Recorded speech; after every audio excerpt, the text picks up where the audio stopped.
Te pongo a grabar. Ahí estamos. Bueno, vamos a arrancar con el libro de Filemón. Un libro chiquito, pero lleno de enseñanzas, ¿sí? Así que bueno, Nanu, si tenés, si ya podés empezar. Dale, dame un segundo que me pongo el aparatito para el celu y pongo la cámara. Dale, Acabo de dale. entrar, acabo de entrar. Ah, bueno, bueno, ningún problema. Filemón. Pasa que yo tengo, no quiero arrancar para no spoilearte este,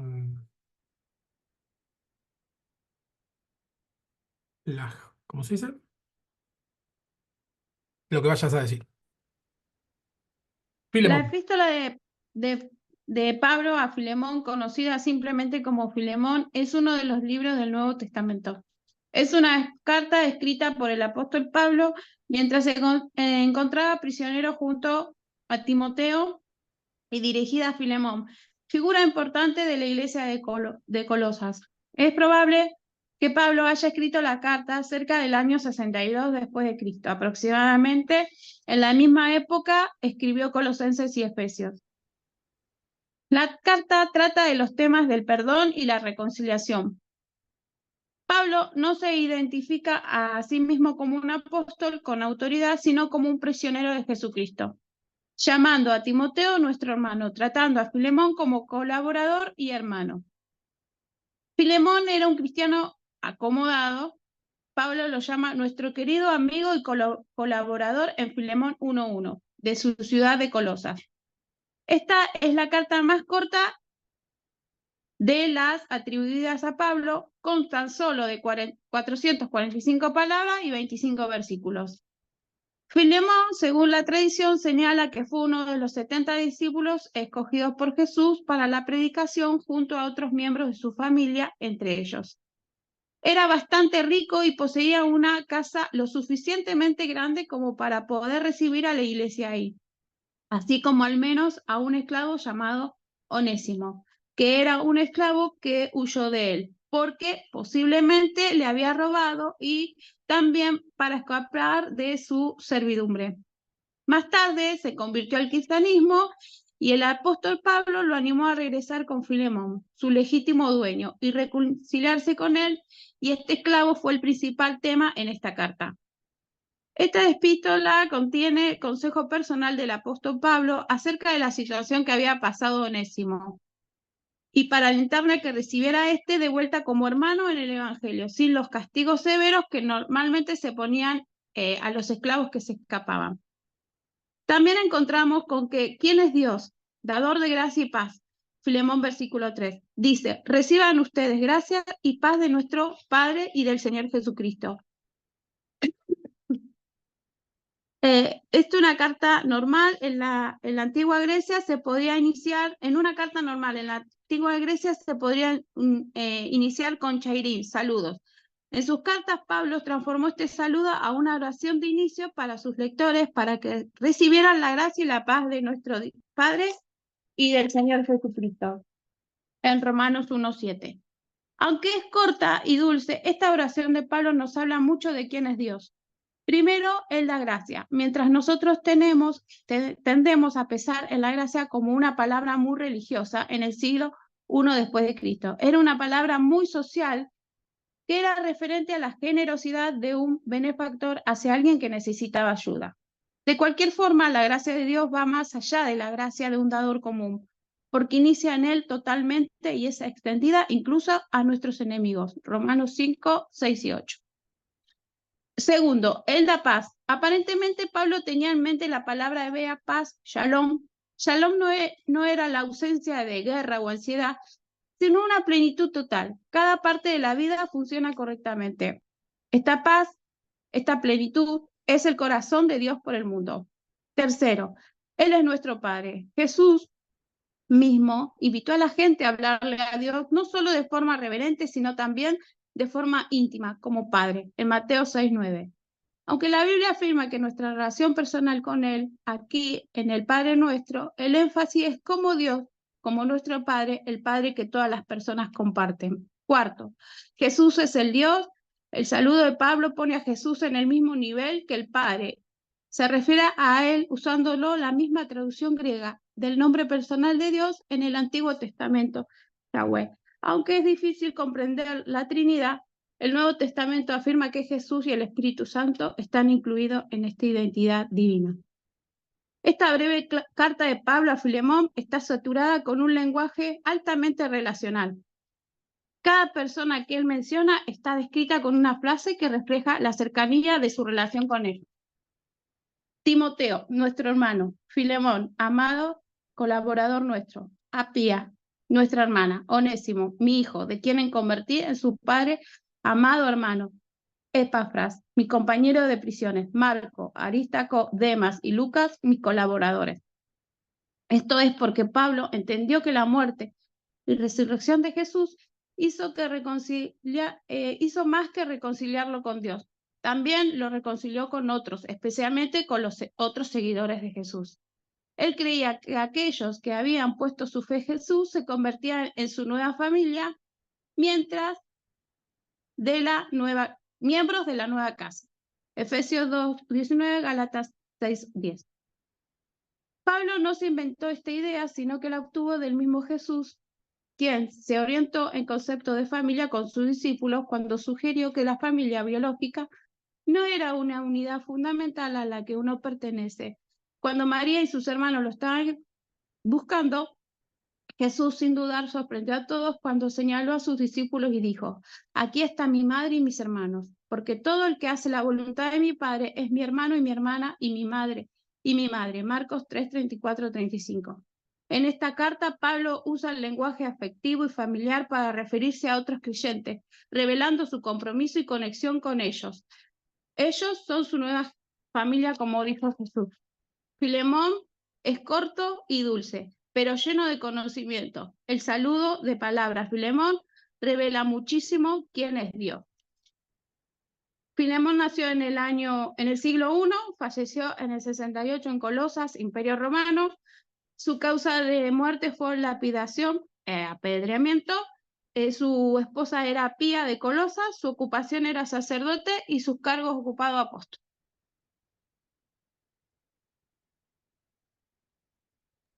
Me había muteado. Sí, excelente. Sí, las palabras que mencionaste es gracia, la primera que es charis. El término en griego charis es de donde, o sea, no solo es gracia, que es este favor inmerecido, sino que es alegría. De ahí deriva la palabra, ya ni se usa, la palabra jarana, que, que es como, yo tenía una profesora en la escuela que decía, ustedes se la pasan de gran jarana, pero los que estudian, yo era de los que nos pasábamos de gran jarana. Deriva de la palabra jaris, que es alegría, ¿no? Es un favor inmerecido que despierta gratitud y alegría.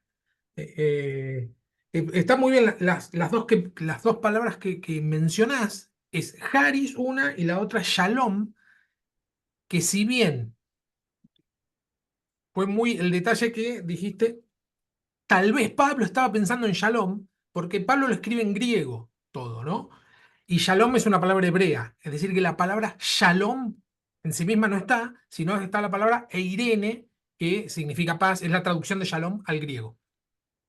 Pero por la forma en que lo dice, se entiende que es la paz, hace una reminiscencia al shalom griego. Y después con respecto a las relaciones, no había notado eso, que de cada uno dice algo, no es alguien así que, bueno, vos ya sabés quién es, sino que te dice algo, es mi compañero, mi colaborador.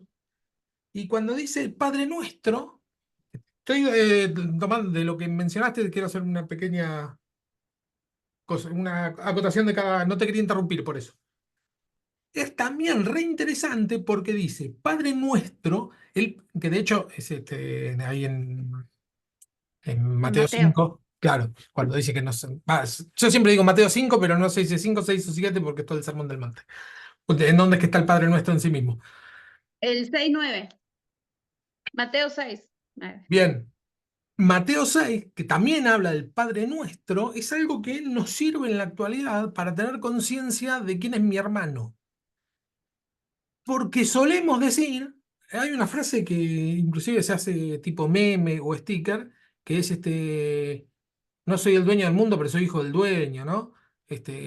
Esa relación que tenemos con Dios, de decir yo soy el hijo de Dios. En este mundo individualista en el que vivimos, solemos decir yo soy el hijo, como si fuéramos el único hijo. Y acá lo que nos enseña es que es el Padre nuestro. O sea que no soy el único hijo, sino que somos todos hermanos, somos todos hijos de Dios. Por lo tanto, no hay ninguna eh, preferencia entre nosotros, ¿no? Con respecto al amor del Padre. Es el Padre nuestro. Siempre el nuestro es importante, el término nuestro. Eh,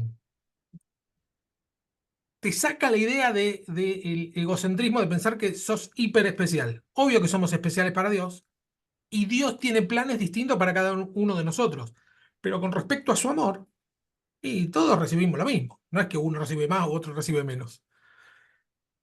Por eso puse el Padre que todas las personas comparten. Claro, claro, claro. Es el Padre nuestro, tal cual. Bueno, dice que es dijiste que es una carta de perdón. Está muy bien Sí. como Pablo utiliza, ahora yo hice también un pequeño, voy a Es saltear lo que vos ya una- dijiste. Sí, Andrés. Filemón es uno de los libros más lindos también que hay, ¿no? Porque habla de la reconciliación de hermano con hermano, de perdonar a un hermano que fue herido, a un hermano que fue lastimado.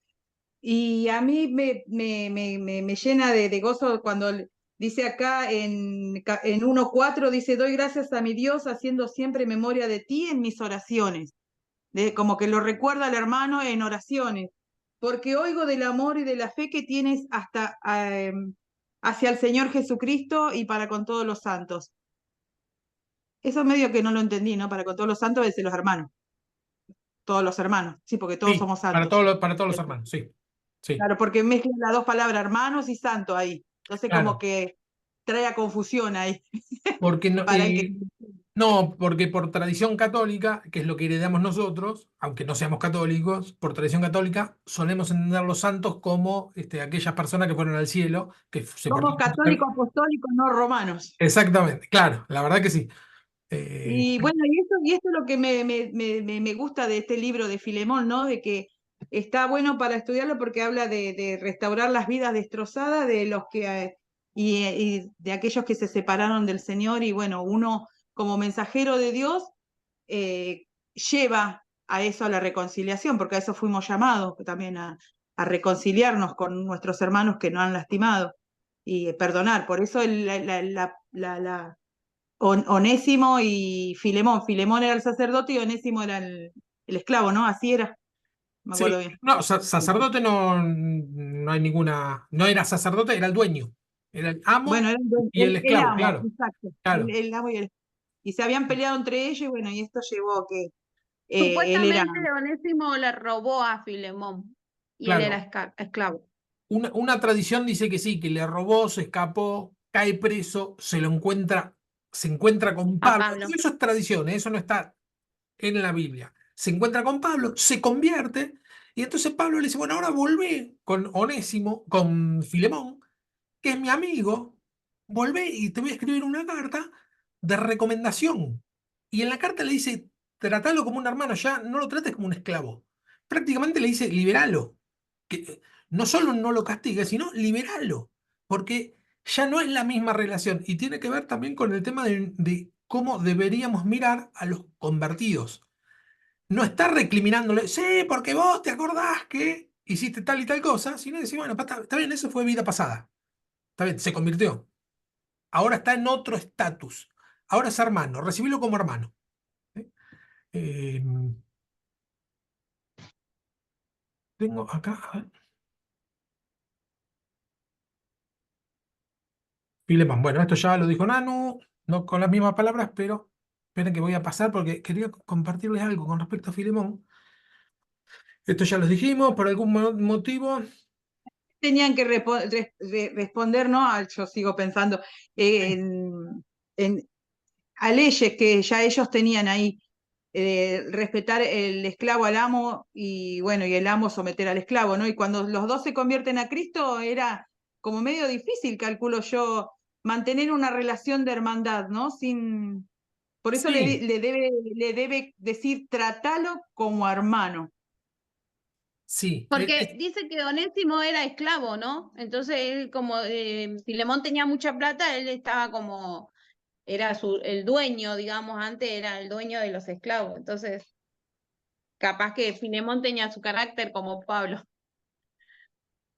Claro, Pero yo me claro. refiero a la relación, Nanu, la relación que ¿De qué? ellos antes eran, antes de conocer a Jesús eran esclavo y amo, amo y esclavo, viceversa. Después pasaron a ser hermanos. Hermanos. Yo calculo que los demás esclavos no serían hermanos y cómo era el trato, la diferencia de trato. Calculo yo, no sé, cómo habrá sido medio difícil ahí. Sí, de eso era algo lo que quería comentar con el tema de la esclavitud. Eh, que tiene que ver algo, lástima de Charlie no está ni va a poder estar porque ya avisó que no va a estar. Pero él la semana pasada había dicho, la semana pasada o la anterior, vieron cómo Charlie habla hasta cuando no está, pero está viendo esta grabación, así que eh, él había dicho que con respecto al divorcio, que el hombre puede pedir carta de divorcio bíblicamente, pero la mujer no. Y se la dejé pasar esa porque dije no me voy a enganchar en todas, ¿no? Pero me quedó. Con respecto a... ¿Por qué? Porque la Biblia es claramente, está en contra de la esclavitud, lo vemos acá. Sin embargo, era una sociedad esclavista. Pero no podemos decir que porque la sociedad era esclavista, que la Biblia tiene principios bíblicos para avalar la esclavitud. Eso creo que estamos todos en desacuerdo. Lo mismo que la sociedad, aquella, era, ¿cómo se dice? Xenófoba. Es decir, odiaba a todos los que no fueran judíos. Porque, bueno, los samaritanos eran despreciados, pero además de los samaritanos, para ellos el mundo se dividía en judíos y no judíos. Y los no judíos eran insultados por Dios prácticamente, a menos que se convirtieran al judaísmo, ¿no? Era típico sociedad xenófoba. Pero para Dios, eso no es un principio bíblico, aunque lo vemos en la Biblia, no es un principio bíblico, y acá viene el punto, que es que también era una sociedad machista. Obvio que era machista. Sin embargo, no podemos decir que es un principio bíblico el decir que el hombre es superior a la mujer, ¿no? O que de alguna manera tiene más autoridad que la mujer, ¿no? ¿Y en qué me baso para decir esto? Antes que, lo bueno que no me puede interrumpir acá, espera que voy a compartir. Porque sí, con respecto a eso quería que el libro de Filemón es bien claro que es en contra de la esclavitud, ¿no? Esto ya lo comentamos. Bien. Bueno, se escribe una esquela. Decía algo muy breve.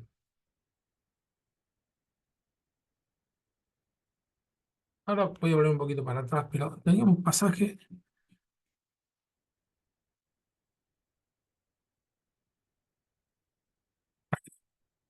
Gálatas 3:28. Ya no hay judío ni griego, ni esclavo ni libre, no hay varón ni mujer, porque todos nosotros sois uno en Cristo Jesús.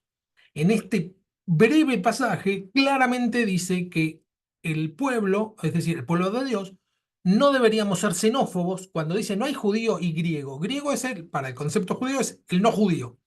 Bueno, para Dios no hay judío y no judío. Esa xenofobia no tendría que existir. No hay esclavo ni libre, es decir, la cultura esclavista para Dios no tendría que existir. Y después dice claramente, no hay varón ni mujer.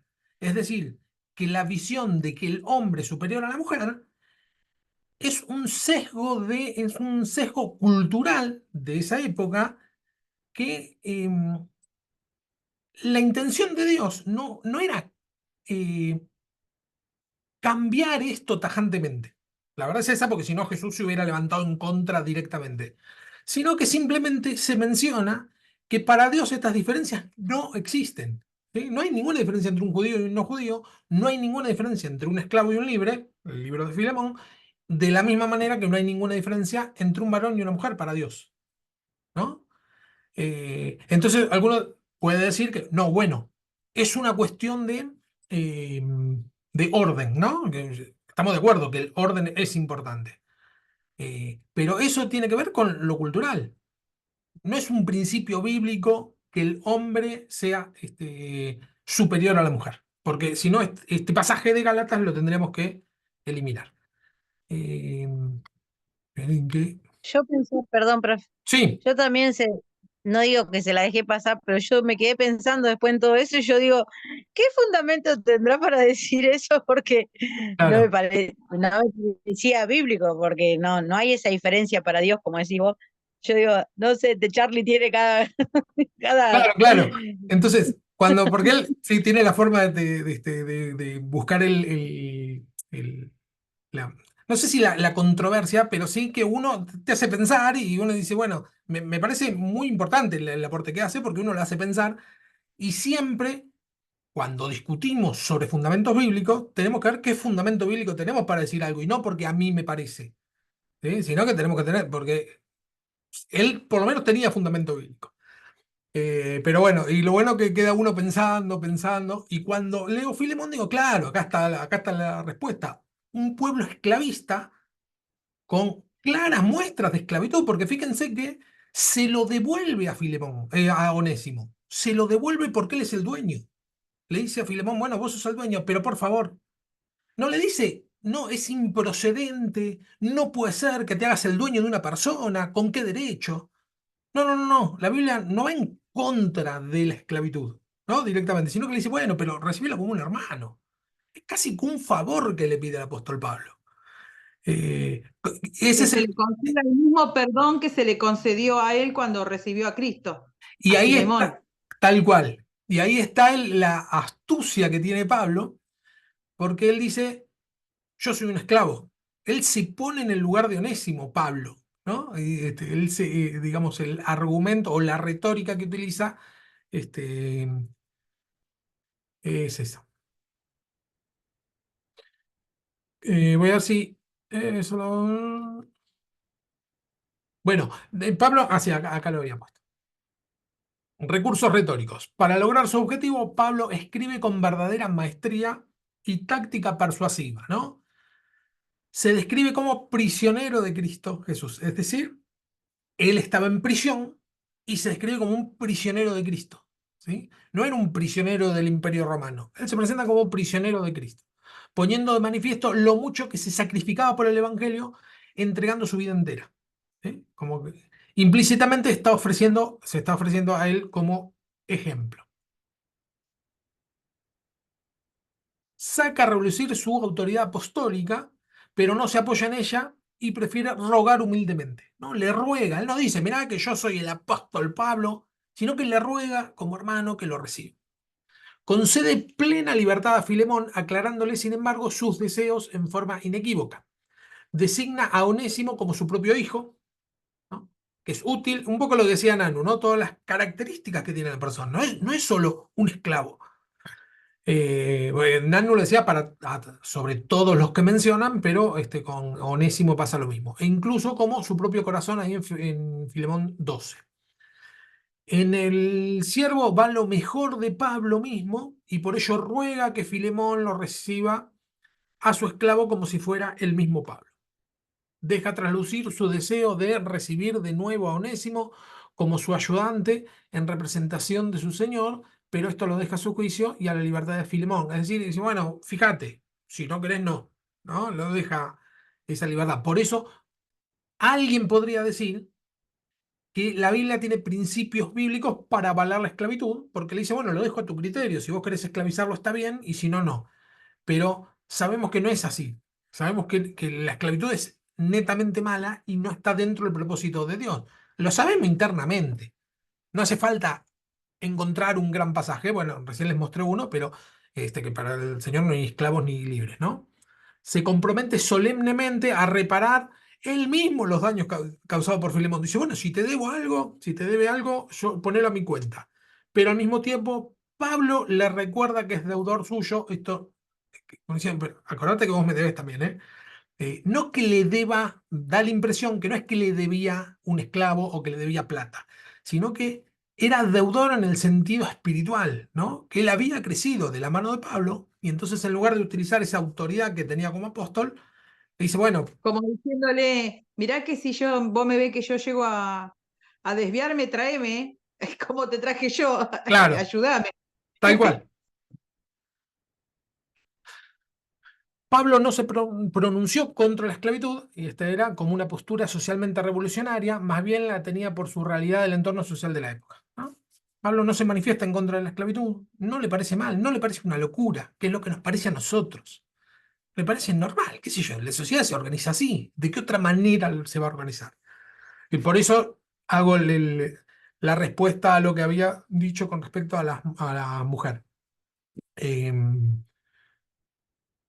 Y para Dios, y me parece que dentro, a menos que uno haya sido, no sé, no me entra en la cabeza pensar que por algún motivo Dios va a tener por preferidos a los varones antes que las mujeres, porque ni siquiera parece ser la realidad de la iglesia, donde vemos que el 80, no sé si 80, pero 75% son mujeres, salvo los pastores, que en su mayoría son varones.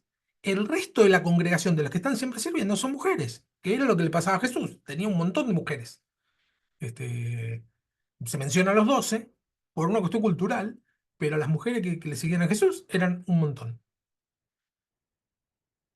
Además, ¿qué sentido podría tener el luchar por cambiar las estructuras sociales si el tiempo es corto? Recuerden que dice, Jesús viene pronto, así que no se iba a poner a hablar de estructuras sociales, cambios, no tenía mucho sentido. Pablo nunca dio argumentos contra la esclavitud en sí. De hecho, en 1 Corintios 7:20 aconsejaba a los esclavos qué mal que lo separe esto, que permanecieran en su estado, aún en el caso que pudieran optar en la libertad, ¿no? En 1 Corintios, el apóstol Pablo dice, bueno, esclavos, si recibieron a Cristo siendo esclavos, quédense esclavos, ¿no? No hace falta hacer ningún cambio. Bueno, primero era porque Cristo venía pronto y después que porque la sociedad era así y punto, ¿no? Era una cuestión cultural. Pero es muy importante ver que todo lo que plantea Pablo, desde lo dado, desde las estructuras vigentes, ellas también reciben el impacto de la novedad de Cristo. La sociedad es así, la esclavitud es normal, sin embargo, no por eso vamos a convalidar que es un principio bíblico la esclavitud. Bueno, y este es el texto que les leí recién. Era una sociedad esclavista, es lo que dije recién. Los esclavos, los señores de los esclavos son ellos mismos esclavos, es decir, esclavos de Cristo. El argumento que utiliza Pablo es, en todas las epístolas, es, somos esclavos de Cristo. Los señores son esclavos de Cristo. Y los esclavos, aun cuando continúen socialmente esclavos, han sido liberados por el Cristo único, ¿no? Ya no es un esclavo, sino que es un hermano, ¿no? En el caso de Onésimo. Es decir, que los que el Señor los llama siendo libres, vemos cómo en realidad somos siervos de Cristo. Es más, antes de ser siervos de Cristo, éramos siervos del pecado. Es decir, que lo que va a plantear Pablo en su teología es, esclavos somos todos, muchachos, ¿eh? Acá no se salva ninguno. O sos esclavo del pecado o sos esclavo de Cristo. Esas son las dos opciones que tenés. Y por otro lado, los que son esclavos son hermanos, no son esclavos.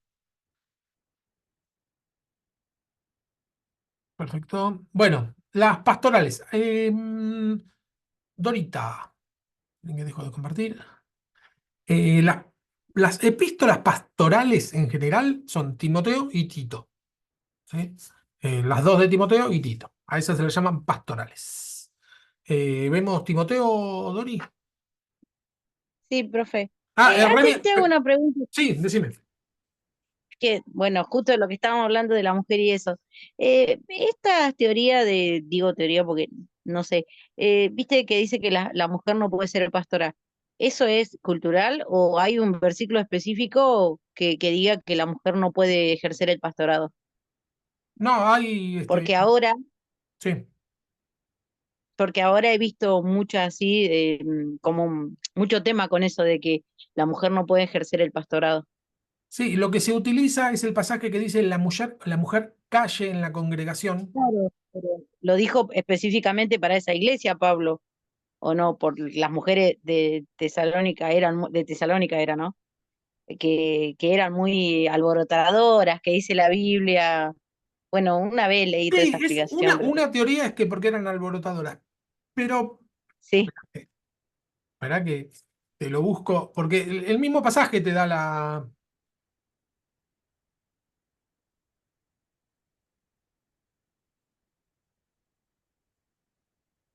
No quería Corintio, arriesgarte, ¿no, Corintio. Fer? ¿Eh? No quería arriesgarte, ¿no? A ver si No, no, sale no, es que Charlie. me acuerdo, pero prefiero... Me acuerdo cómo sigue. Sí, Y en Efesios también hay otra, otra palabrita también que habla sobre eso. lo podemos ver. Esperen que les muestro este. Que si te acordás en Efesios cuál es, lo vemos.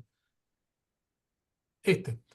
Vuestras mujeres callen en las congregaciones porque no les es permitido hablar, sino que están sujetas a la ley, como también lo dice la ley, o como también la ley lo dice.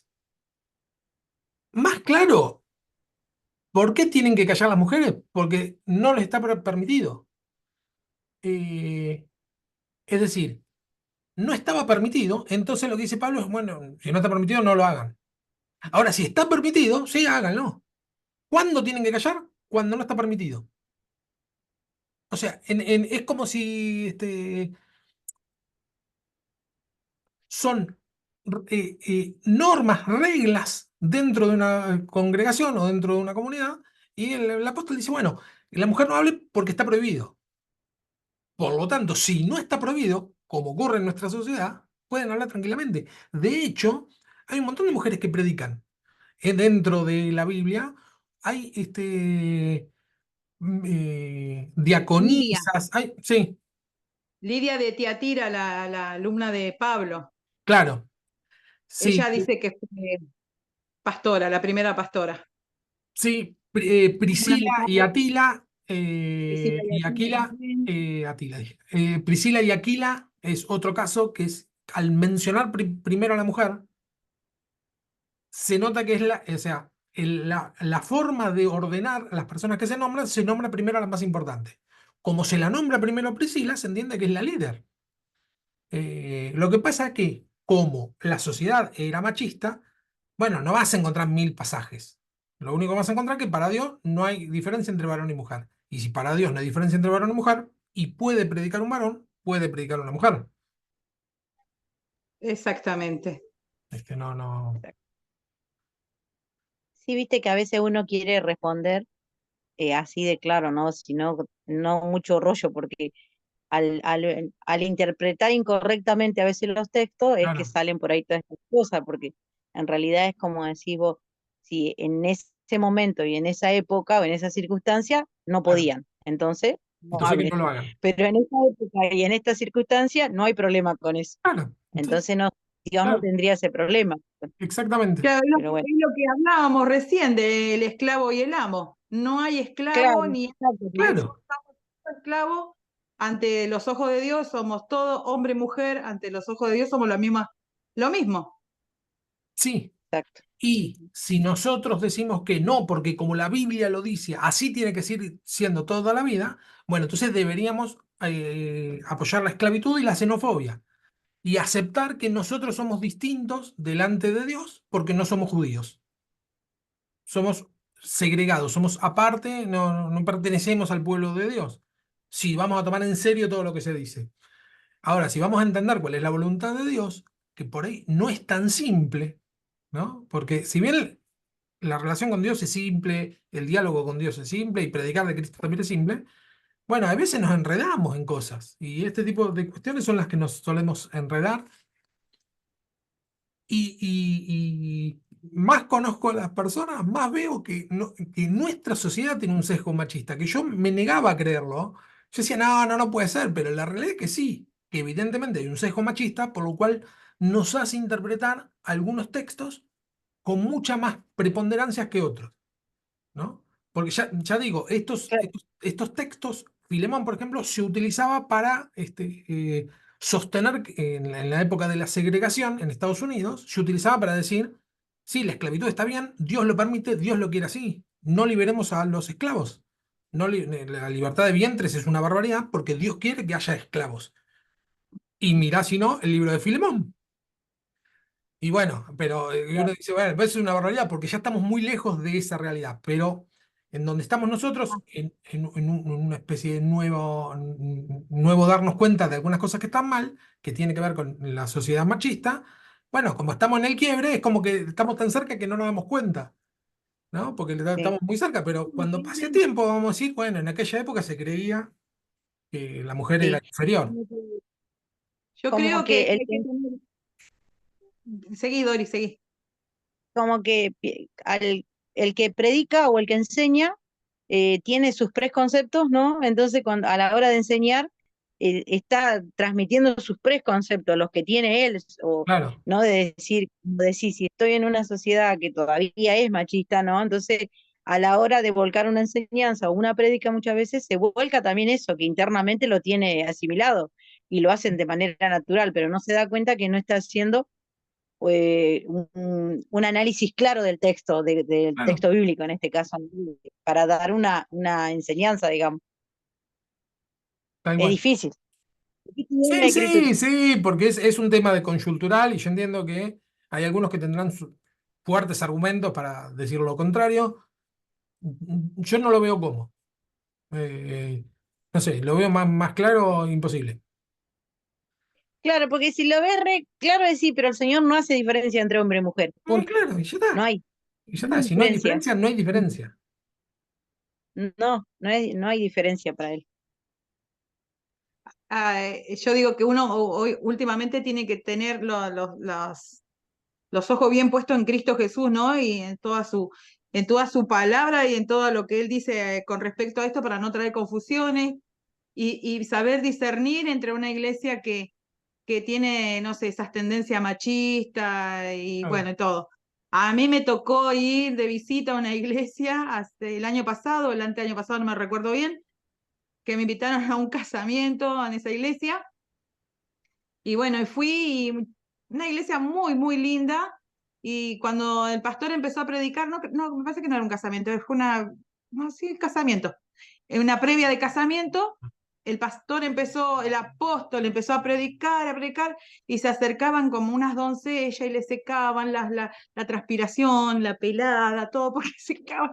Y yo decía, qué lindo las hijas, cómo atienden a su papá y todo. Bueno, después cuando salía charlando, venía comentando con los hermanos que me invitaron, le digo, ay, qué linda las hijas del pastor, cómo lo atendían al papá, le alcanzaban un vaso de agua, le secaban la transpiración. Dice, no, no son las hijas. Y yo dije, ¿qué? No, no, no son las hijas. Él tiene una bebé recién nacida. No, y yo dije, no, ¿qué pasó acá? Tenía el ministerio de transpiración las chicas. Ay, Dios mío. No, no, hasta ese punto no. El Claro. machismo a Bueno, full.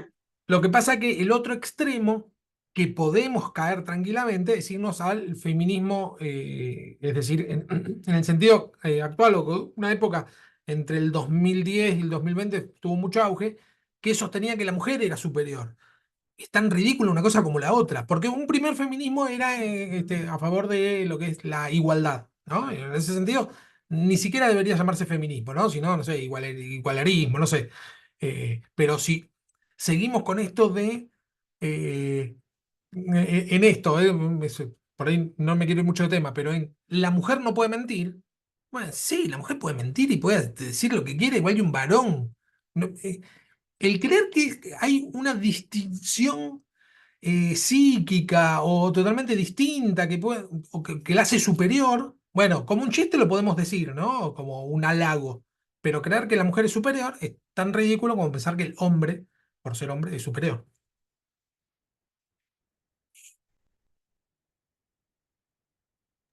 No sé, profe, la ciencia dice que usamos las dos partes de nuestro cerebro. Eso iba a decir, que tenemos nosotros Lo dos dice la neuronas, el hombre tiene uno nomás. No, pero Estás solo, hoy no estás Charlie que te no, no, defienda. no. Gracias por la aclaración. Yo no quiero decir que seamos netamente iguales porque obvio que hay clarísimas diferencias. No estoy diciendo que un varón, el otro extremo, pensar que un varón puede ser mujer y que una mujer puede ser varón. No. Obvio que hay diferencias, pero a lo que voy es diferencias de dignidad o de relación con Dios, de dignidad entre hermanos o de relación con Dios. No hay ninguna diferencia, ¿no?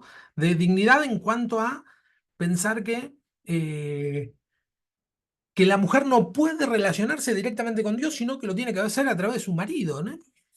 No, no, porque para nada. Porque hay miles de pasajes que nos enseña la Biblia donde Dios se relaciona directamente, no necesita un marido para relacionarse. Porque vieron que hay el otro pasaje que creo que era el que se refería Ramón, que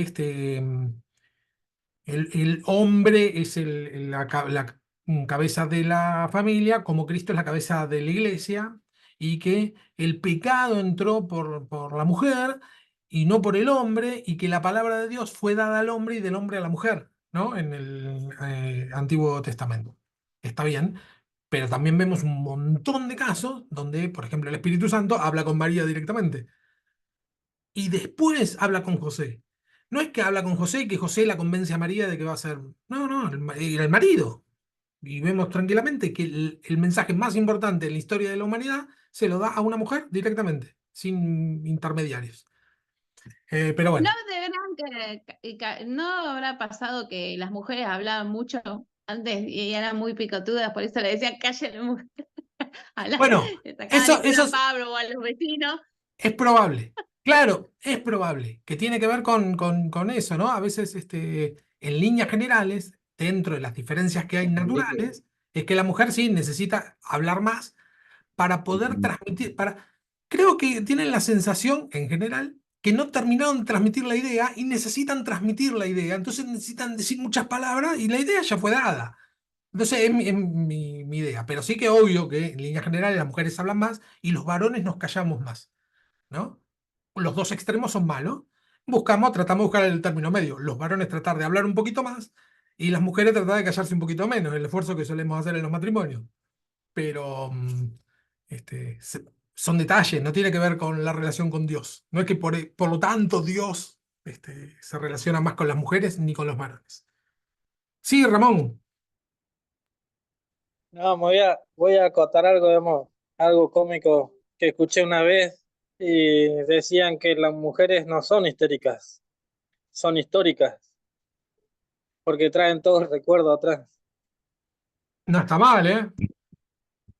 Por eso no se callan, porque te sacan al frente, digamos, sacan los trapitos al sol, pero todas las cosas que pasaron, por eso le Claro. dicen Somos histórico. memoriosas las mujeres, Ramón, somos memoriosas, que distinto.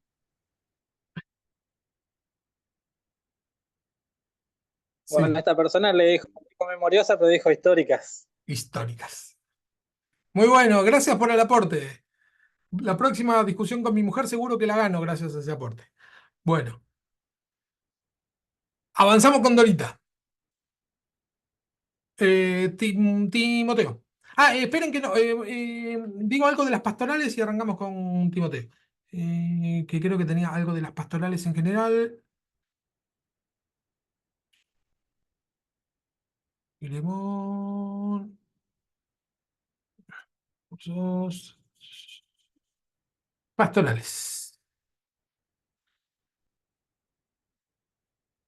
Las cartas a Timoteo y a Tito, las dos de Timoteo y Tito, se las denominan desde el siglo XVIII cartas pastorales o cartas a los pastores porque contienen instrucciones para la dirección de la comunidad, es decir, para la función pastoral. Las tres cartas, una Timoteo, dos Timoteo y Tito, las tres cartas tienen mucha afinidad en cuanto al contenido, en cuanto a las ideas teológicas y en cuanto al vocabulario. La denominación conjunta está pues justificada, puesto que los tres textos constituyen dentro del corpus paulino un grupo literario y teológicamente cerrado. Es decir, que se puede hablar de las cartas pastorales como un grupo. Y arrancamos con Timoteo, que ese sí la tiene, eso es solo la introducción. Dorita, lo que tengas. Eh, uy. Bueno, profe, La introducción, tengo eso más o menos lo que dijiste vos, dice, el libro de Timoteo y Tito se conocen como epístolas pastorales. Se distinguen del resto de las cartas paulinas en que son las únicas escritas a colaboradores de Pablo en el Evangelio, dirigidas a hombres que desempeñaban un papel pastoral y no a iglesias. Su propósito primordial no fue describir la estructura de la iglesia o el ministerio pastoral en contra de la opinión popular, sino enseñar cómo vivir el cristianismo en respuesta al Evangelio. Circunstancias de la redacción del libro. El autor se declara al principio de cada carta. Pablo la escribió primera de Timoteo 1.1, segunda de Timoteo 1.1, Tito 1.1, ¿no?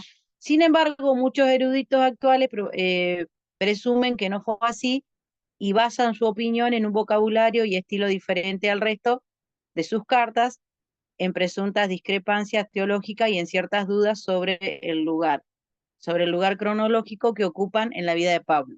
No obstante, estas diferencias de estilo y vocabulario no representan problema alguno cuando se tiene en cuenta que los autores suelen utilizar distintas formas de dirigirse a un grupo variado para tratar situaciones diversas. Estas cartas de Pablo no iban destinadas a iglesias, sino a colaboradores dentro de un marco ministerial único. Contexto histórico, probablemente Pablo haya escrito estas cartas después del periodo abarcado en el libro de los Hechos, que concluye con el apóstol en prisión. Timoteo se había quedado en Efeso para ocuparse de algunos problemas causados por falsas enseñanzas. Eso está en 1 Timoteo 1, 3, 4. Tito permaneció en Creta, dice, tras la obra inicial para establecer la iglesia, Tito 1.5. Finalmente volvieron a encarcelar a Pablo y esto llevó a su ejecución.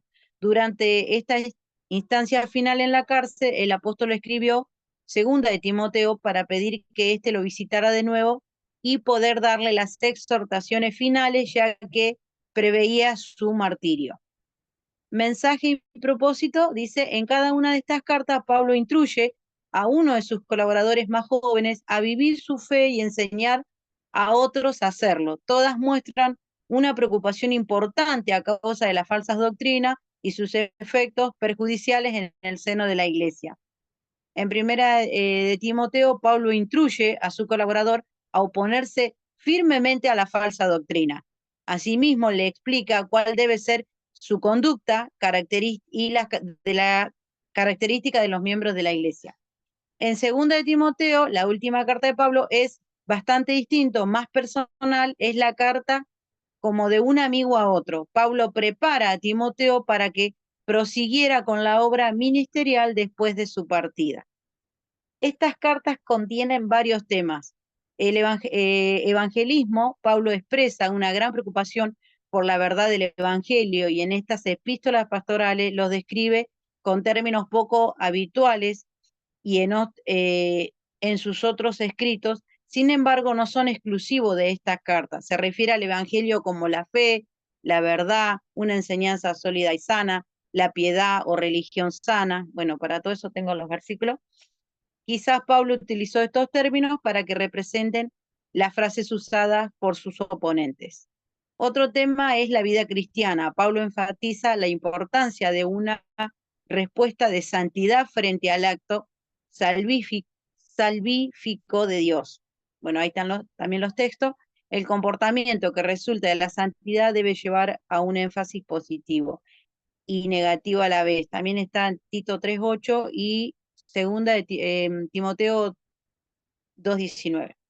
También otro tema es el gobierno de la iglesia. Se presenta a la iglesia como una familia unida que ministra dentro de una circunscripción y está organizada para servir.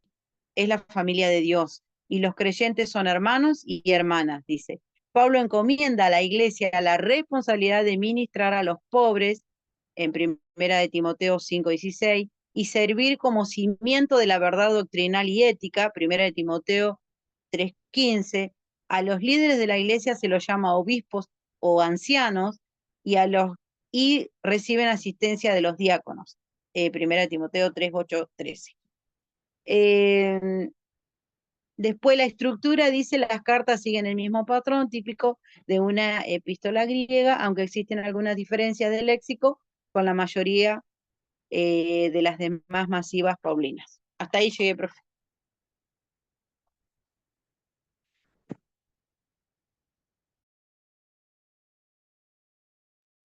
Excelente. Dije todo recién, voy a repetir lo que acabo de decir, pero estaba muteado. Excelente, dijiste un montón de cosas. ¿Todos bien?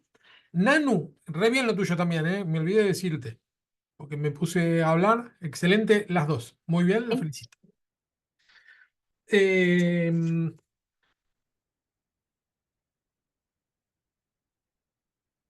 con respecto a, bueno, ¿quién es? Se supone que Pablo lo escribe después del libro de Hechos, es lo que indica la tradición. ¿Por qué? Porque Timoteo, de Timoteo sabemos un montón de cosas por el libro de Hechos y además porque aparece en un montón en otras cartas, aparece como colaborador de Pablo en las cartas. Cuando escribe Pablo, es coautor junto con Pablo en muchas epístolas. Y saluda al final, lo saluda Timoteo y bueno, conocemos varias cosas de él. Eh, de Timoteo, digamos, no es un NN.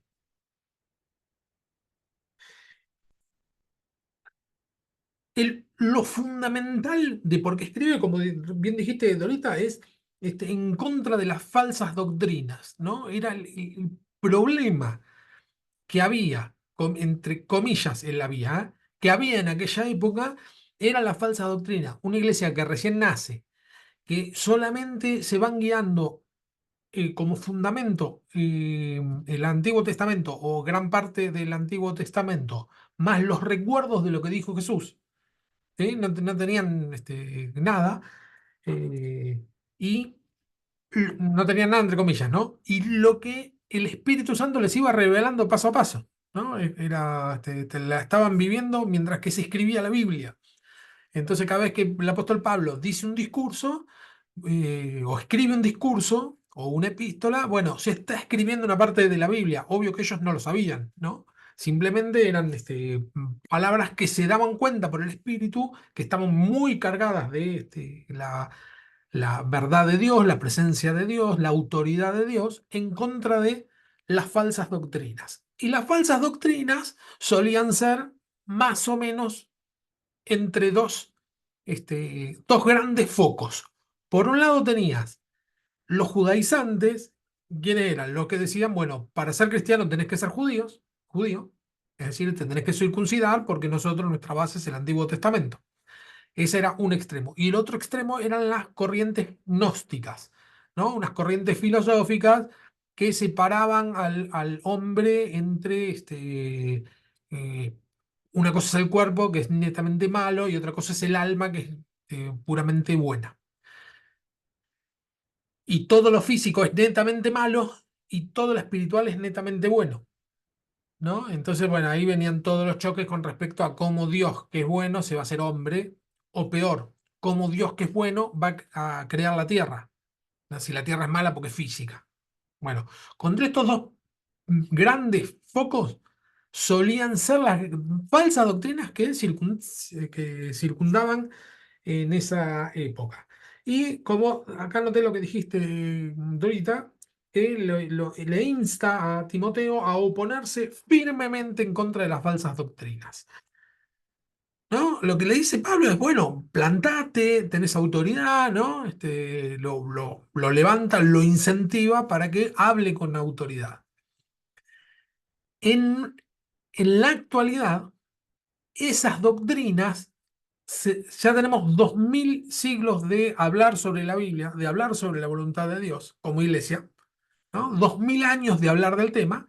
Bueno, ya más o menos está solucionado los problemas, ¿no? Sabemos qué es una falsa doctrina, entre comillas, y sabemos qué es la sana doctrina, ¿no? Falsas doctrinas contra sana doctrina. Sabemos muy bien lo de aquella época. El tema es que las falsas doctrinas se van renovando. Entonces siempre hay falsas doctrinas dentro de la iglesia y estas cartas pastorales nos sirven para que nos alerte sobre cómo tenemos que reaccionar ante las falsas doctrinas, y tiene que ser enérgicamente, no a los gritos ni pelearse con los hermanos, ¿no? Pero sí ser tajantes en algunas cuestiones, no decir, bueno, es tu punto de vista, es más o menos lo mismo, porque hay cosas que corroen la fe de los hermanos y termina siendo nocivo para la salud espiritual de nuestros hermanos, por los que Cristo Tenemos un murió. mismo Dios. Salen con esa. Tenemos un mismo Dios. Sí, claro, claro, pero el tema de la falsa doctrina es que yo puedo decir cualquier cosa en nombre de Dios o sacar un pasaje de contexto y decir cualquier cosa, y entonces vamos a creer que, bueno, eso es una corriente, sí, también, pero una corriente totalmente falaz, falsa, va en contra de la voluntad de Dios, y lo que esta epístola lo que nos muestra es decir, bueno, tenemos que reaccionar ante ese tipo de cuestiones. Dice,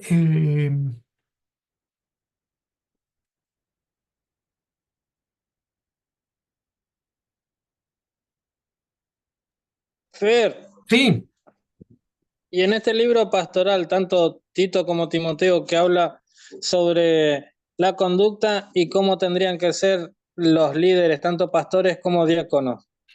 ¿Qué pasa si no lo tomamos en cuenta y lo dejamos a los tiempos de antes y no lo ponemos a ahora?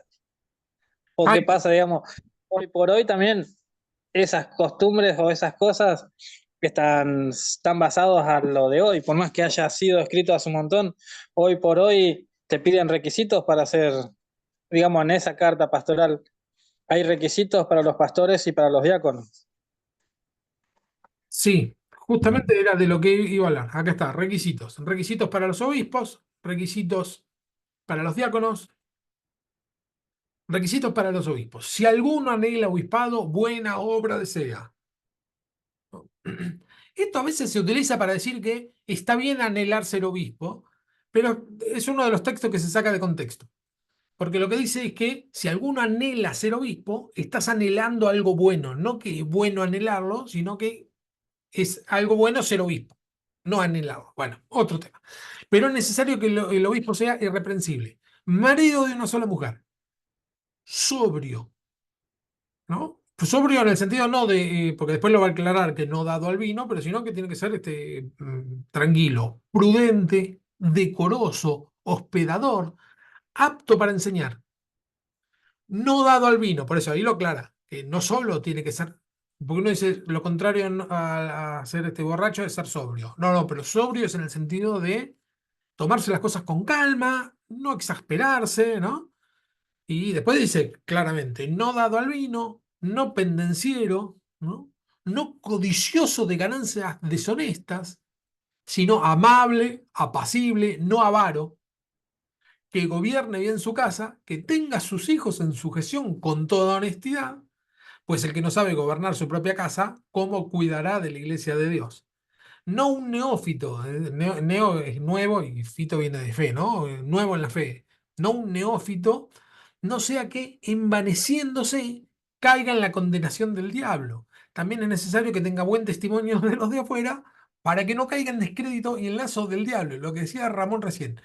Si llega a ser que tenemos en cuenta esto, no queda uno, me parece, Ramón. Es como, no quedamos uno, es como que la vara es bien alta, ¿no? No deja pasar una. El punto es que no deberíamos tomarlo como un requisito, porque el título requisito es un título que se agregue arriba, no es parte del texto. Recuerden que los títulos los pone el traductor según su conveniencia, ¿no? Y, bueno, a esta parte de la Biblia le voy a poner este título. No es bíblico el título. Por lo tanto, no es un requisito, sino más bien sería una meta a alcanzar, ¿no? El Señor te llama a pastorear. Bueno, uno empieza a pastorear y esos son el punto máximo lo que deberíamos llegar. ¿Por qué? Porque ese es el carácter de Cristo, ¿no? Todo lo que dice está describiendo a Cristo, no está describiendo a un pastor. No es que Timoteo era así, no es que Pablo era así, porque somos todos pecadores, dice la palabra, ¿no? Entonces, lo que está describiendo es a Cristo, el hombre perfecto. Y lo que está diciendo, bueno, el obispo tiene que ser esto, tiene que ser Cristo. Tener el carácter de Cristo, pero el carácter de Cristo no solo no es así, sino que es un proceso, como dice que la vida del justo es como la luz de la aurora que va en aumento hasta que el día es perfecto.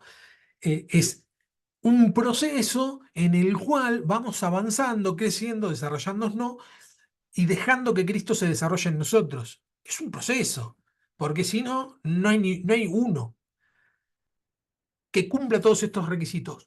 Un pastor que nunca se haya enojado, porque dice el hecho de que sea prudente, no que sea, como dije recién, sobrio.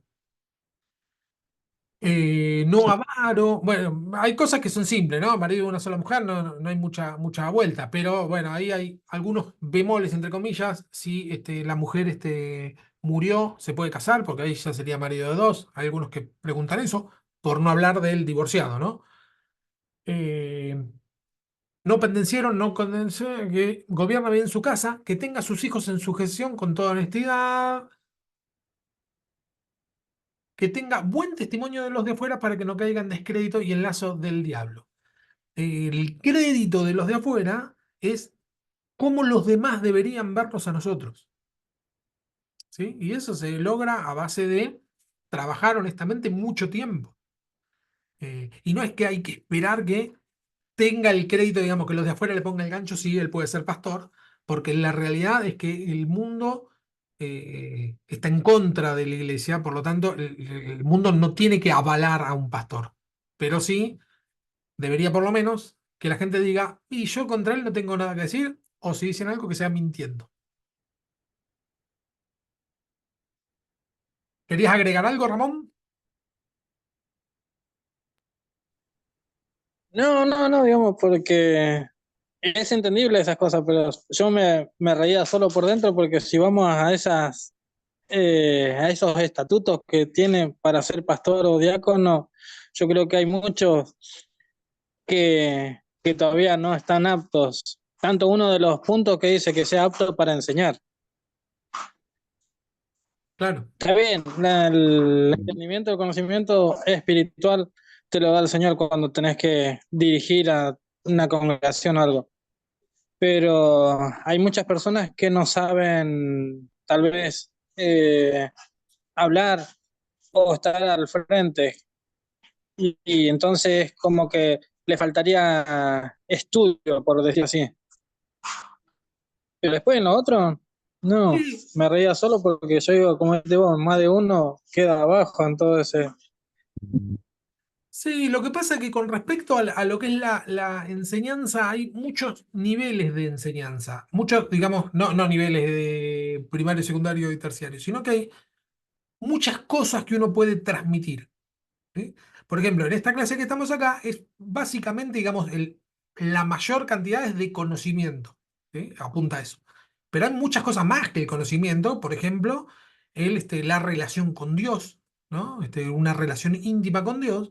Yo lo único que necesitaría no es estudiar ni leer ningún libro, sino tener relación íntima con Dios, y eso se transmite solo.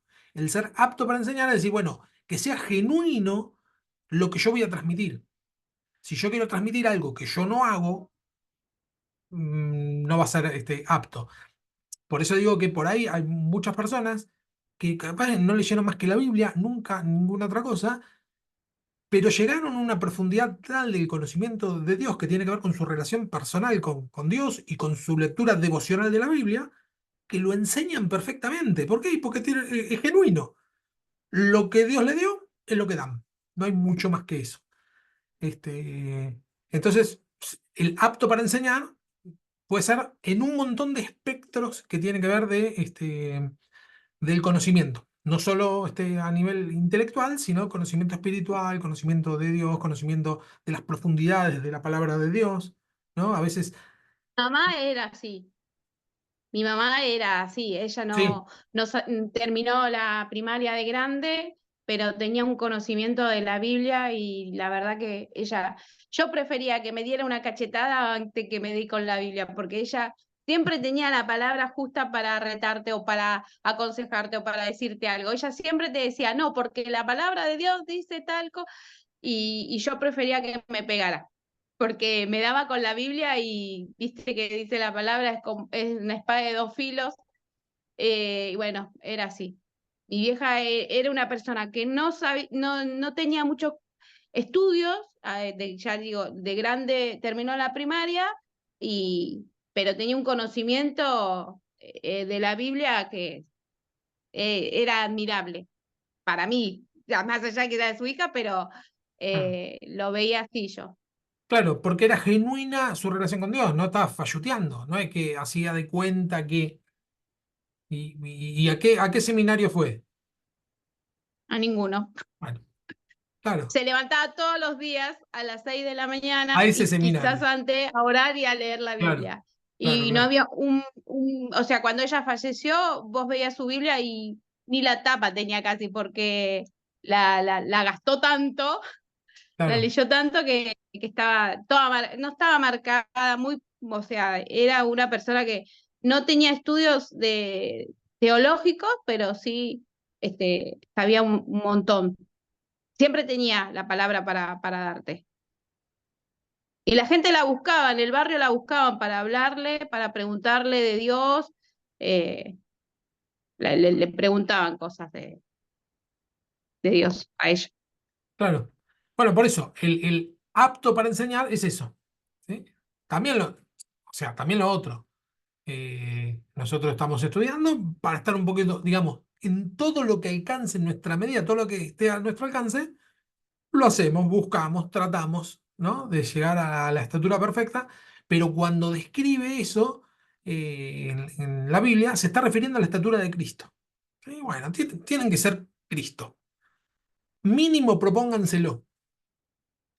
Este, después, cuando menciona a...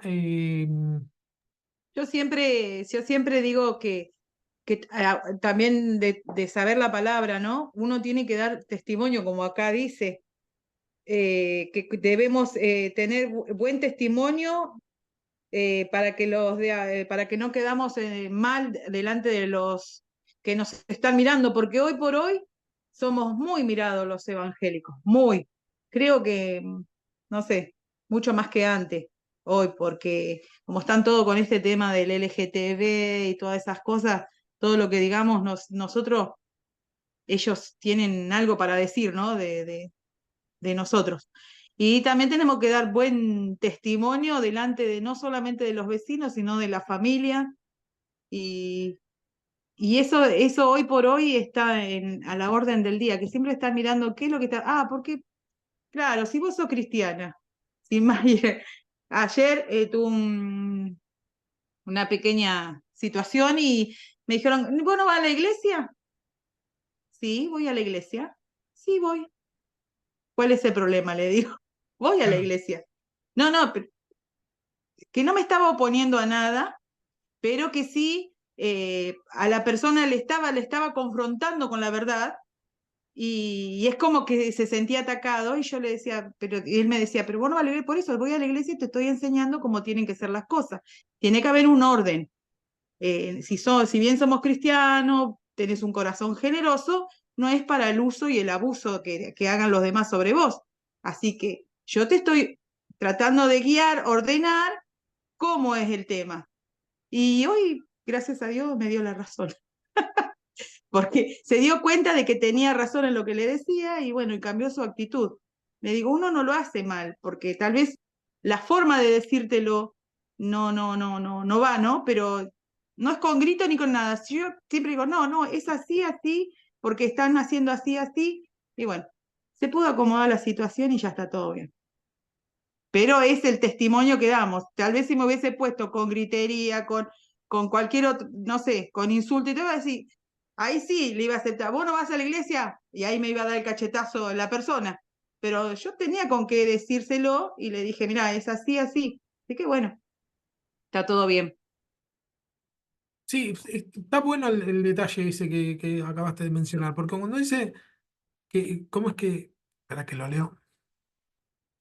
Que sea de buen testimonio de los de afuera, no se refiere a que le caigamos bien a todos, sino que no digan que somos ladrones, por ejemplo. Si nosotros decimos, no, no, Dios hizo al hombre hombre, a la mujer mujer, y no me vengas con cuentos, bueno, no va a caer bien ese discurso, pero eso hay que decirlo. No importa que caigamos bien o caigamos mal. No vamos a tener la aprobación del mundo porque el mundo está en contra de la iglesia. Pero, digamos, hay dos formas de caerle mal al mundo. Una es diciendo las verdades bíblicas y sosteniendo lo que nosotros creemos, vamos a caer mal. La otra forma de caer mal es, por ejemplo, robando, ¿no? Entonces, estás robando en la iglesia, ¿no? El famoso pastor chanda que se lleva todo, ¿no? Eh, bueno, ahí también tenés mal testimonio de los de afuera, pero no por una verdad bíblica, sino al contrario, porque sos un chanta, te miran los de afuera y dice, este tipo es un ladrón, entonces mal testimonio por algo malo, ¿no? Es el mal visto por algo bueno, está bien. Mal visto por algo malo está mal, por eso la palabra dice, bienaventurados seréis cuando les digan toda clase de mal de ustedes, mintiendo, ¿no? Es decir, bueno, yo me mantuve en la verdad de Dios. Yo estoy bien delante de Dios, tengo buen testimonio. Nadie puede decir ni que robé, ni que mentí, ni que no sé, maté a nadie, ni hice trastadas, ni soy avaro, ¿no? Toda la lista que está ahí. Nadie puede decir eso. Después, si no te caigo bien por lo que yo creo, bueno, es un tema tuyo. Sí, qué buen detalle que estás diciendo, André, porque eso sí que hay que diferenciarlo. Si vos caes mal por decir la verdad bíblica, bueno, ¿qué va a ser? Es la verdad. Lo digo con el amor del mundo, te trato de decir lo mejor posible, pero no nos callamos la verdad para caer bien. El- el- la aceptación de los de afuera no tiene que ver con ser No, flojos en siempre, cuanto a la verdad bíblica, siempre, ¿sí? siempre yo trato de ir con las verdades bíblicas, Claro, porque es la defensa que nosotros tenemos, la defensa de que el Espíritu Santo nos da, de saber, y por eso es importante espadear y saber la palabra. claro. Esta semana vino una clienta cristiana, la madre cristiana ortodoxa, pero de las que usa el pelo largo, la pollera, no va a fiesta, no. Pero ella no es tan ortodoxa, sino que ella me dijo, era evangélica, se me presentó como una persona cristiana de fe evangélica, charlando, y yo me gozo en el Señor cuando puedo hablar con una persona que es cristiana, pero cuando empezó a hablar, se empezó a ir por las ramas y empezó a ir, sí, porque están estudiando, no sé qué esto nuevo que hay ahora, que no me acuerdo cómo se llama, que te estudia las enfermedades generacionales de la familia, y que si vos tenés algo, te lo sana, te lo tenés que sacar.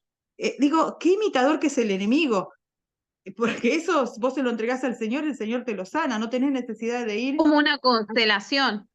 Sí, eso, constelación, Sí. reiki, todas esas cosas. Entonces ya, vos no sabés, Andrea, yo quisiera llevarla a mi mamá, a mi papá, para que ellos puedan perdonar y que esto. Y lo que me salió decirle, ¿y dónde está Dios ahí? Claro. Y no, no, no, pero vos sabés que yo me sentí mal, quería llorar, y fui, lo hablé con la dueña, y la dueña me dice, vení, me llevó al... Perdón, pero me causa indignación, me río, me da tristeza, me da todo. Me llevó, dice, al patio y me dice, mirá, anda a abrazar aquel árbol. Y el árbol era blanco y daba fruto y estaba seco. Dice, y ese árbol lo plantó mi papá, le decía la dueña de la casa. Y digo, ahí está el demonio, señor, qué Mm, mentirosa que la gente, por favor. Y me dio indignación y yo le dije, pero Lu, ¿dónde está Dios? Te vuelvo a repetir. No, dice, pero yo me siento bien. Tenía que volver a casa a buscar otras cosas que me había comprado. No vino, no quiere venir ahora. Porque yo te voy a dar con la palabra de Dios, no te voy claro, a venir. Vení, André, vení, no sabes lo bien que te va a hacer, te va a gustar. Por un momento me estaba convenciendo de tan bien que hablaba, y yo dije, no, pará, ¿y dónde está? Me claro, salió así de golpe decirle, ¿dónde está Dios en todo esto? claro. ¿Dónde está? Y me dijo, no, no, pero Dios es el mismo. Como por eso te decía, Dios es el mismo, Claro. dicen. Bueno, Están y engañadas. ahí está lo de las falsas doctrinas, ¿no? Cómo uno tiene que plantarse firmemente, ¿no? Lo que hiciste vos, ¿no? Decir, bueno, para, ¿y Dios dónde está? Entonces uno se planta firmemente como acá aconseja el apóstol Pablo a Timoteo, decir, bueno, las falsas doctrinas nos tenemos que dar cuenta, si no, sobre todo los que tenemos algún tiempo en el camino, nos damos cuenta cuando si esto no huele bien, no sé qué es lo que me está queriendo decir, no, no, y ya está. Porque el tema es que tal vez a nosotros no nos convenza, no nos demos cuenta, pero sí hay muchos que van a terminar convenciendo y desviando para cualquier lado. Y lo que termina pasando con las falsas doctrinas es que las personas terminan diciendo, ah, el evangelio es una mentira, ¿no? Al que se le predica algo mal y después, como está mal, no funciona, uno termina diciendo, ah, era una mentira. Y bueno, y con eso tenemos que ser celosos, ¿no? De decir, no, no, no, Claro, así. hoy también hablaba con una señora que el hermano, esta semana, una persona de fe, ¿no? Le tuvieron que apuntar el pie y la estaba pasando muy mal. Entonces yo cuando la llamé, ella me llamó hoy para preguntar, para preguntarle cómo andaba mi suegra y cómo, para preguntarle cómo andaba el hermano, y ella me dijo, ahí está, dice, pero perdió la fe, porque Dios no lo sanó. Entonces yo le dije, pero Dios le envía la sanidad, el que no se cuidó fue él, porque él yo lo veía cómo comía, cómo seguía bebiendo el alcohol, todo, o sea, si tenés enfermedad, tenés diabetes, tenés arritmia, tenés todo, tenés un montón de cosas, pero seguís dándote comiendo píparamente, sabiendo la enfermedad que tenés de base, le digo, Dios actuó, le digo, Dios dijo que por su llaga nosotros fuimos sanados, pero si no es que perdió la fe, él se perdió él, le digo, Claro, porque Dios le daba la sanidad, nada más que él no se cuidó. Es lo claro. mismo si uno tiene diabetes, sabes que tenés que cuidarte, sabes que no tenés que comer lo que harinas y todas esas cosas, entonces uno se cuida. Y tu hermano no se cuidó, le digo, no, no es que perdió la fe, él no se cuidó y le Perdió echan la la fe culpa a y no Dios. leyó la palabra, porque la Biblia dice que nosotros tenemos que cuidar nuestro cuerpo. Claro. Claro, lo que pasa es que esos son católicos, entonces trato de ir por el lado de la Biblia, ¿no? Porque hay muchas cosas que yo puedo hablar y enseñarle, y ellos me escuchan, ¿eh? Me prestan atención. Y la verdad que tenés razón, me dice, la verdad que, pero bueno, es de ir de a poco, de enseñarle. Por ejemplo, hoy le enseñé que la fe no es por perder la fe en Dios, no es porque no te curó. Dios te quería curar, pero vos no quisiste. Ahí está el meollo de la cuestión. Dios tiene la sanidad, pero es uno el que tiene que poner las ganas y ir a los médicos, porque para algo Dios puso los médicos, hacerse los análisis, ir Claro. a hacer la dieta que uno tiene que hacer, pero cuidarse, ir al gimnasio, hacer cosas, y vos no lo haces. Te está dando las herramientas del mundo, porque para eso las preparó, y vos no las estás tomando. Entonces, bueno, no le eches la culpa a Dios.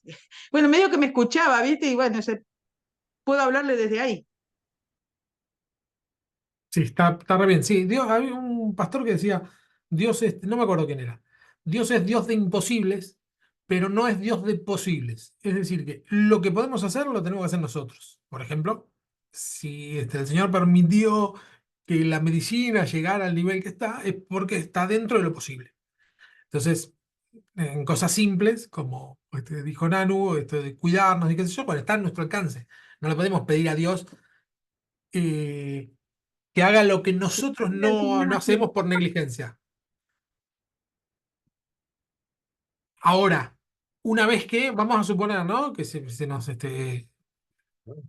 no sé, una persona es adicta, ¿no? Entonces, yo no puedo pedirle a Dios, Señor,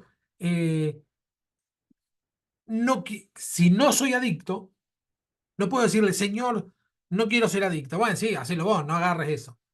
Una vez que ya sos adicto, bueno, sí, necesitas un milagro porque ya no es algo posible para vos. ¿No? Pues la adicción es un tema que de muchísima fuerza, necesita una fuerza de voluntad tremenda y sostenida en el tiempo, es imposible para cualquier persona. Entonces ahí sí, bueno, necesito que me ayudes porque en aquel momento fui flojo, te pido perdón, ahora necesito tu ayuda. De acá no salgo solo, ¿no? Pero sí lo que está a nuestro alcance, sí deberíamos hacerlo nosotros. Bueno, quedaba para la clase, que ya hoy no lo vamos a hacer porque ya casi va a ser la hora, era Efesios, que lo iba a hacer el Gustavo. No me pude comunicar con él, no sé si lo va a poder hacer. Mandó mensaje, me parece, Fer. Ah, no lo vi.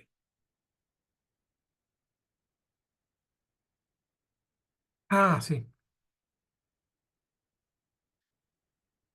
está bien. No, no. capaz que lo pueda hacer para la semana que viene. Porque también tenía algunas cosas de Efesios, lo podría dar, pero igualmente ya no vamos a hacer a tiempo. Un día a todos se les complicó bastante. Bueno, cortamos acá y vamos a orar, ¿les parece?